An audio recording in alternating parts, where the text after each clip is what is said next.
families of two persons who were allegedly hit by stray bullets and lost their lives in last Thursday's Adwa shooting over a disputed parcel of land had no connection, says they seek for nothing but justice. Members of the Upper West Regional Security Council, led by Lieutenant Colonel Francis Kwesi Jima, assured the families of working to ensure that those found culpable in the deadly act are severely dealt with according to the laws of the country. Spokesperson for the family of the former lecturer of the Dr. Hilla Limann Technical University, Stephen Langton Mani, who was the first to be gunned down by the suspect, though happy with the message of assurance, however, vowed to hold members of the RECSEC to their word. Joy News Upper West correspondent Rafiq Salam reports from Wa.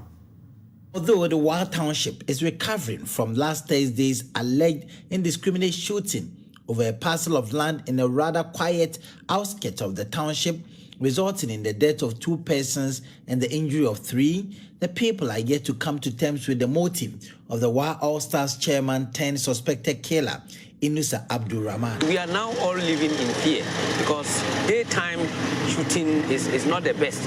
Whether it was a warning shot or whatever, but it shouldn't be pointed at a very calm person like that. The man is an elderly person, and at his age, we least expected him to behave that manner. Because if at all is anything, whether it was at the side or not, I don't think any of the opponents were armed. Former lecturer of the Dr. Hilla Limann Technical University, Stephen Langton Mani, was the first to be gunned down by the suspect after he stopped by the shoulders of the road to look at his jaded vehicle that has developed the faults. Members of the Upper West Regional Security Council, in the absence of its chairman, Dr. Hafiz bin Saleh, visited the family to commiserate and condole with them for the loss, promising to deliver justice. All of us are here. We are responsible for the security of the people of Upper West. And we have to work for whoever is doing his job to do it very well. So we want to assure you that never anyone who is culpable in this will be covered. It won't happen. So we want to sympathize with you, continue to remain calm, continue to have trust in us, and that we will do the right thing as the law requires. Spokesperson of the family, Frank Yen, assured the members of their corporation but vowed to hold them to their word. We are most grateful, but what we are just asking for, just like you are speaking rightly said, is justice we want, nothing more, nothing less. We are in pain, and we don't see why we should be in this situation within this time of our life. The situation at the family house of the 45-year-old administrative assistant of the Simon Diedon Dombo's University of Business and Integrated Development Studies, Idris Al-Hassan, was not different. The Bama whose suburb is still grief-stricken, somber and replete with painful, unforgiving hearts. For them, though they don't know the suspected gunman who committed a broad daylight Hollywood movie-style dastardly act on someone considered to be a colossus in the family, deep in their hearts, he will remain their sworn enemy. The leader of the RECSEC team re-echoed his twin message of justice and calming their hearts. Though the family is happy with the RECSEC team promising to be open to them for them to seek justice, they would prefer a continuous update on the issue. We demand that Lieutenant and his team should be giving updates willingly to the team, to the family, either 3 days interval.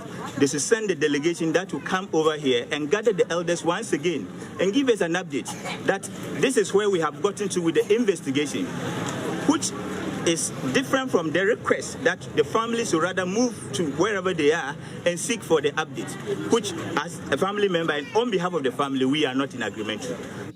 Though Mr. Idrisi is survived by 3 wives and 10 children, his philanthropy is beyond the walls of his uncompleted one-story building.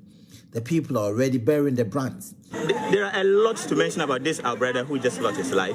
But right in town, when I went to town myself, I saw a group of women who are now saying they are even looking for the perpetrator of this event, and that they are going to deal with the person themselves. Their reason is that they said the coming Ramadan, they don't know how they are going to do it. They don't know how they are going to fast this coming Ramadan. Because our brother used to be someone who helped a lot of the Muslims when it's time for Ramadan. This is just to mention one. He helps a lot. So these grieved women are saying that we don't even know how we are going to fast this Ramadan.